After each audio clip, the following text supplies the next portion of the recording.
Hi, I'm Anusha. I recently completed my Primary PGCE at the University of Leicester. Before this, I worked as a teaching assistant, which fueled my passion for supporting children's learning.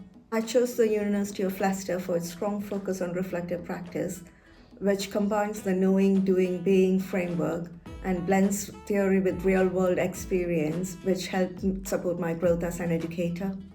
The primary PGCE equipped me with essential skills in pedagogy, classroom management, and inclusive teaching. The university's intensive training in SEND and inclusive practice supported me in my current role. My time at Leicester was incredibly positive thanks to the high quality teaching and excellent facilities. The well sequenced curriculum accommodated our diverse needs. Lecturers were very knowledgeable and very passionate. They encouraged critical thinking, which supported my professional growth.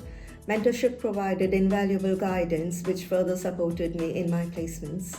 To future PGCE students, yes, it's challenging but incredibly rewarding. Stay organized, embrace every learning opportunity, and remember, you are making a real difference in children's lives.